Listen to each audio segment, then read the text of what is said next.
Back in Jersey, we would have killed to have a program like Freedom Friday with Carl Gallups. But you don't have to kill. All you gotta do is tune in. Now, here's Carl, the godfather of Gulf Coast Talk Radio. All right, welcome back, Gulf Coast. Welcome back, America. And there's Dr. Bill Lyles. I was just talking about him just a little while ago. Great guy. Got a great sense of humor as well, but as known all over this area, all over the United States. He speaks in churches and conferences and pregnancy resource centers all over the United States. Go to prolifedoc.org, prolifedoc.org.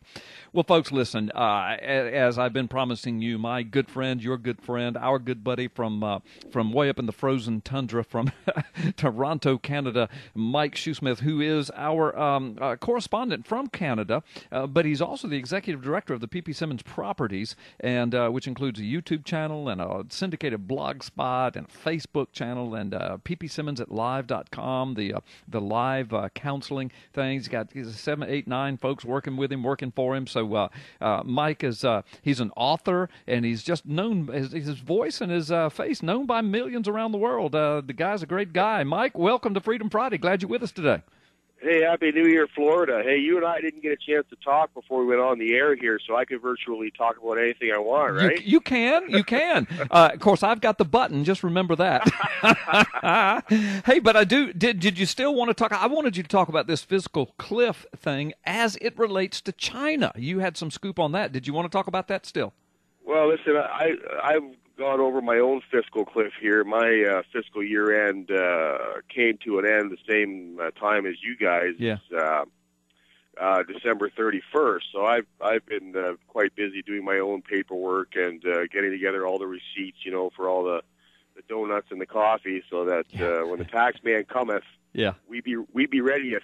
I know. You guys have a tax man up in Canada? I thought y'all didn't have taxes. Yeah, we have tax men. Yeah. Tax men. Big burly men with baseball bats. I hear you.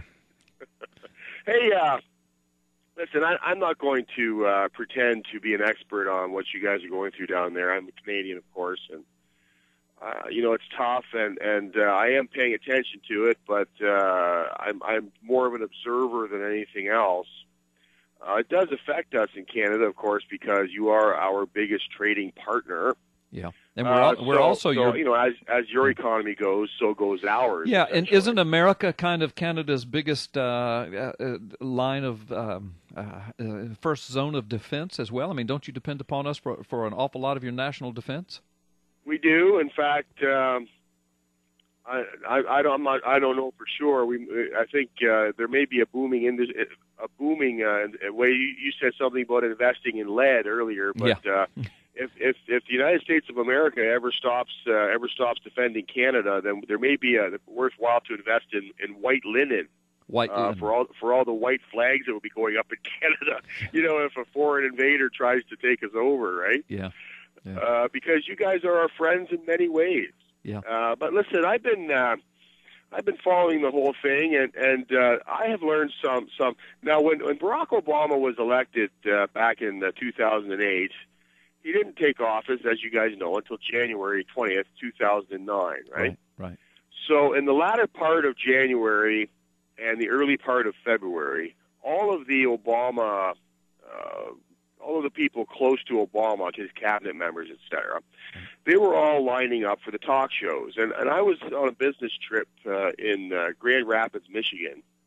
And as I was driving home, I had one of those moral failures you and I have talked about in the past. I was listening to NPR. Uh-huh.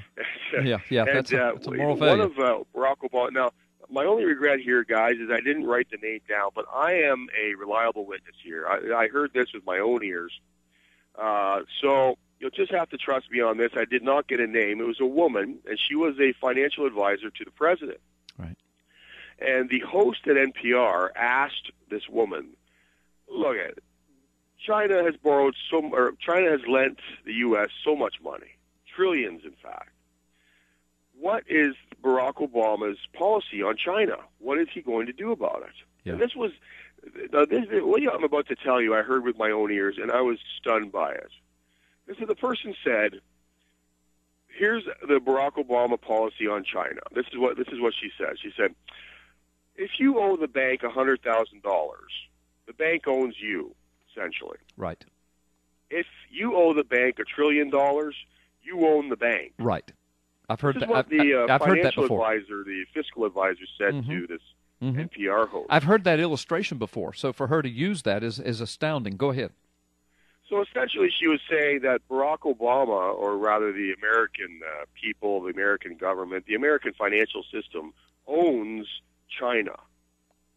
Now, how do you feel about this if you're China? Well, yeah, you only have a couple of, a couple of recourses. One of them is just to suck it up and take the lick, or the other one is to take it out and hide.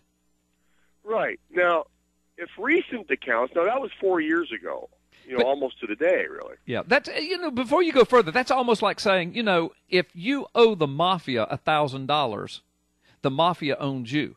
But if you owe the mafia $1 million, you own the mafia. Yeah, right. No, the mafia is not going to suck that up. They're going to come for your hide.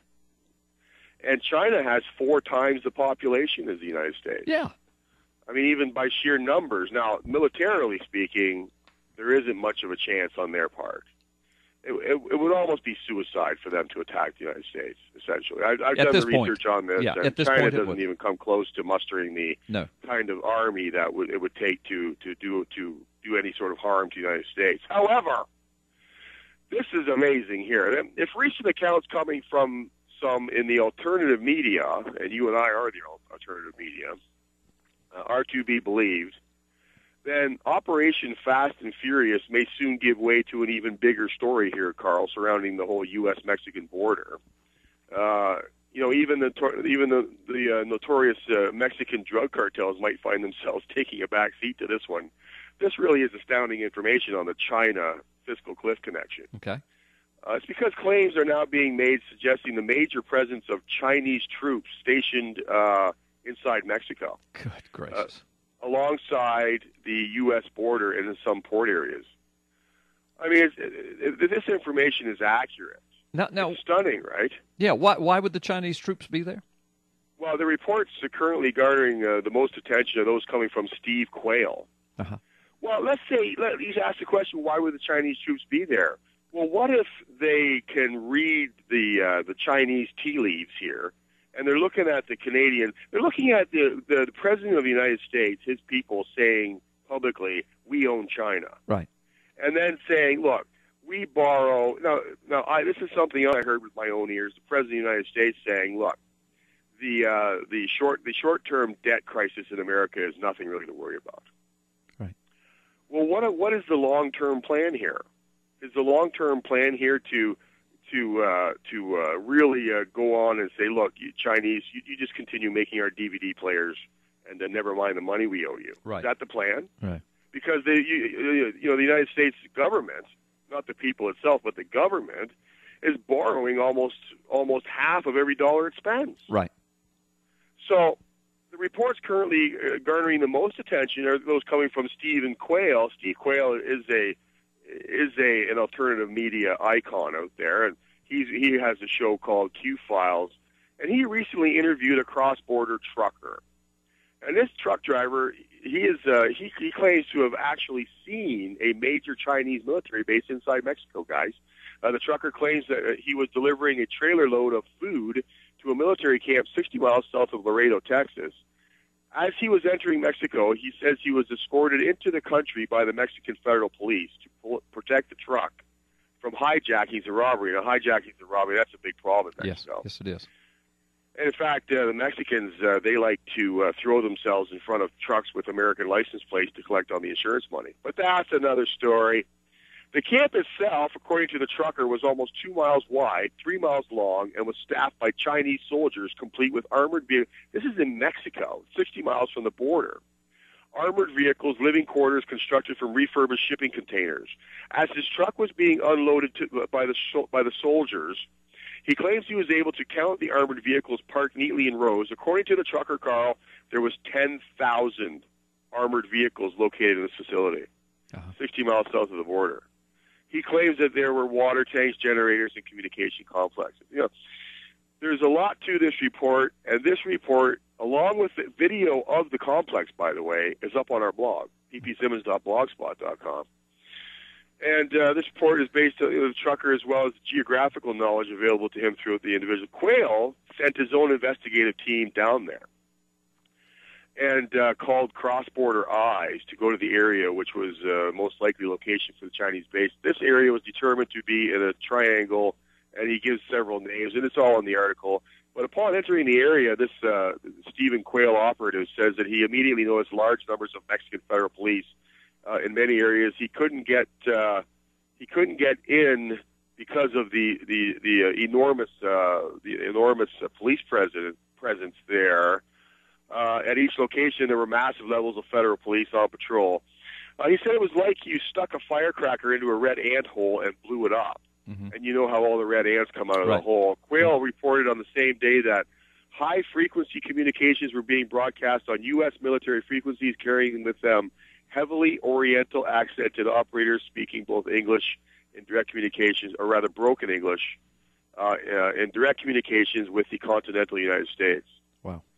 There's something going on here. The Chinese may be mustering something to protect their investment. They own half the United States.